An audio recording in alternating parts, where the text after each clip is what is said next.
High, আমি রূপম। এখন কথা হবে জয়া আহসান অভিনীত ছবি ভূত পড়নি, যেটা আমি সবে সিনেমা হল থেকে দেখে আসলাম। তো কেমন লাগলো এই ছবিটা? আমাকে যদি এক লাইনে আমার রিয়াকশান বলতে হয়, আমি এটুকুই বলবো, এই ছবিটা একটা বেশ ভালো ছবি। ছবির ট্রেলার যা যা প্রমিস করছিল এই ছবিটা সেটা ডেলিভার করতে পারে। এবার যদি আপনি এই ছবিটা এটা ভেবে দেখতে আসেন যে এই ছবিটা একটা হরর ফিল্ম বা এটা একটা হরর কমেডি, তাহলে কিন্তু আপনি ভুল করছেন। এই ছবিটা সেরকম কোনো ছবি নয়।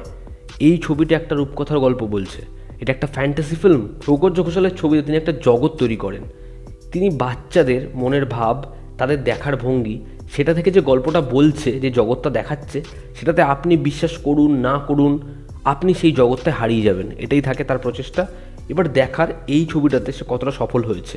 ছবির পজিটিভ দিক নেগেটিভ দিক যাওয়ার আগে যদি আমরা গল্পটা একটু করে বলি, এখানে গল্পের যে প্রোটাগনিস্ট, যে বাচ্চা ছেলেটি, সে তার মায়ের সাথে গ্রামের বাড়িতে আসছে এবং সেখানে এসে সে জানতে পারছে যে এই বাড়ির কিছু ইতিহাস রয়েছে এবং সেখানে একটা প্রেতাত্মা রয়েছে, যেই প্রেতাত্মা কারো স্বপ্নে আসার আগে অবধি গ্রামের মানুষদের কোনো ক্ষতি হবে না, কিন্তু যদি স্বপ্নে চলে আসে তাহলে ক্ষতি হবে। এবার তার সাথে আরও একজনের দেখা হচ্ছে। তারা কিসের সন্ধান করছে, কার সাথে এদের দেখা হচ্ছে, এর থেকে বেশি জানতে হলে নিকটবর্তী সিনেমা হলে গিয়ে আপনাকে ছবিটা দেখতে হবে। ছবির প্রথম যেটা পজিটিভ দিক সেটা হচ্ছে বিশান্তক, ঋত্বিক চক্রবর্তী এবং জয়া আহসান, এই তিনজনের কেমিস্ট্রি, তিনজনের পারফরমেন্স। এখানে তাদের একে অপরের সাথে যেরকম টিউনিং, তাদেরকে যেরকম দেখতে লেগেছে প্রত্যেকটা ফ্রেমে, তাদের যেরকম একটা জগৎ তৈরি হয়েছে, সেখানে এদের পারফরমেন্স ছাড়া, এই লেভেলের পারফরমেন্স ছাড়া এটা বিশ্বাস করানো সম্ভবই ছিল না।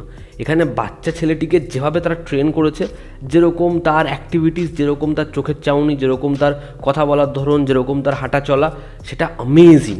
পরিচালকের খাটনিটা তার পারফরমেন্সে বোঝা যায়। একইভাবে এখানে জয়া আহসান, মানে জয়া আহসানকে এরকম একটা ক্যারেক্টারের যা এজ দেখাচ্ছে সেটা এভাবে মানিয়ে গেছে। তার এরকম বডি ল্যাঙ্গুয়েজ, তাকে এত মিষ্টি লাগে এবং তার জন্য আমাদের কষ্ট হয়, তাকে খুব ভালো লাগে। এখানে ঋত্বিক চক্রবর্তী তুলনামূলক তার স্ক্রিন টাইম অনেকটাই কম, কিন্তু যখন সে ফ্রেমে আসে তার ক্যারেক্টারটার হিউমার এমন, তার ক্যারেক্টারটার নেচার এমন, আপনার চরিত্রটা ভালো লাগবে। এছাড়া সাপোর্টিং কাস্টে যারা ছিল প্রত্যেকে নিজের জায়গায় বেশ ভালো এবং প্রত্যেকটা চরিত্র যত্ন নিয়ে করা হয়েছে। সেকেন্ড, এবং যে কোনো ছবির ক্ষেত্রে যেটা সবথেকে বড় শক্ত পিলার হওয়া দরকার, যেটা বেশিরভাগ ছবির ক্ষেত্রে আমাদের এখানে হয় না, সেটা হচ্ছে মূল গল্প। এই ছবির গল্পটা খুব ভালো। ছবির গল্পের মধ্যে একটা ইনোসেন্ট দিক আছে, সেটা না খুব সুন্দর, এবং যত ছবি এগোয় সেই গল্পটা আমাদের বেশি ভালো লাগে। এবং গল্পের একদম চূড়ান্ত যে মুহূর্তটা, সেটা মানে কোথাও একটা গিয়ে আমাদেরকে ছুঁয়ে যায়, সেটা আমাদের একটু খারাপ লাগায়, একটু মজা দেয়, আমরা শেষ হওয়ার পরেও একটা রেসে থাকি। তা ছবির গল্পটা বেশ ভালো এবং সৌকর্য ঘোষাল এই ওয়ার্ল্ডটাতে আমাদেরকে নিয়ে যেতে পারে। এবং তিনি যেরকমভাবে এই জায়গাটা পুরোপুরি দেখাচ্ছেন, সেখানকার মানুষদের বিশ্বাস, সেখানে এই বাচ্চাটা কোথায় পৌঁছে যাচ্ছে, ও কি কি করছে, কেন এখানে এরকম ধরনের জিনিস ঘটছে। তো ছবির গল্প এবং গল্পের বুনটটা বেশ ভালো। এই ছবির ব্যাকগ্রাউন্ড স্কোর এবং একটা গানের সিকোয়েন্স রয়েছে, সেটার ব্যবহার খুব ভালো। সেই চরিত্রটা কি দেখছে সেই সময় যেভাবে স্কোরটাকে ব্যবহার করা হয়েছে, এবং পার্টিকুলার একটা বড় পোর্শনে কোনো সংলাপ নেই, পুরোপুরি মিউজিক দিয়ে ডিজাইন করা, সেই ট্রিটমেন্ট আপনারা দেখবেন। ছবির মেকিংয়ের কথা বলি, তো মেকিংয়ের একটা দিক আমার যেমন ভালো লেগেছে, একইভাবে আরও একটা দিক আমার খারাপ লেগেছে। ছবিতে যেভাবে তারা প্রথম দিকে এই পুরো বিল্ড আপটা দিচ্ছে, সেখানে যেরকম তারা এই ওয়ার্ল্ডটাকে দেখাচ্ছে, সেখানে একটা কুয়োর তলায় যেখানে প্রথমবার দুজনের আলাপ হবে সেই জায়গাটাকে যেরকমভাবে দেখিয়েছে, এই বাড়িটাকে প্রথমে যেরকমভাবে দেখিয়েছে, সেটা না দেখতে ভালো লাগে। তো আমাদের একটা এক্সপেকটেশান সেট হয়, পরবর্তী সময় আমরা নিরাশ কোথায় হই সেটাতে আমি পরে আসছি। বাট ওভারঅল ছবির যে লুক অ্যান্ড ফিল, সেটা আমার খুব ভালো লেগেছে বলবো না, তবে সেটা একটা জায়গা অবধি ঠিকই আছে। এবং দুটো জিনিস রাইটিংয়ের, এক হচ্ছে ছবির হিউমার। ছবিতে কিন্তু একটা হালকা পোকিং আছে, ঠিক আছে, যেটা আমাদের বর্তমান সিনারিওকে মাথায় রেখেই করা হয়েছে। সেখানে চোর দিয়ে পোকিং করা, চারিপাশে কি হচ্ছে, কারা চোর, এরকম ধরনের যেমন পোকিং আছে, আবার ভূত রিলেটেডও আছে। তো সেই পোকিংগুলো, সেই হিউমারটা বেশ ভালো ছবির। আর দুই হচ্ছে এই ছবির একটা স্যাটিসফাইড মোমেন্ট আছে, ঠিক আছে, সেটা না খুব খুব ওয়ার্ক করে ছবির ক্ষেত্রে। মানে সেটা আপনার মুখে একটা অদ্ভুত মানে আলো এনে দেবে যখন ছবিটার ওই মোমেন্টটা আসবে। তো আপনি যদি রূপকথার গল্প দেখতে চান, তাহলে আমার মনে হয় ভূত পড়ি এটা একটা বেশ ভালো ছবি।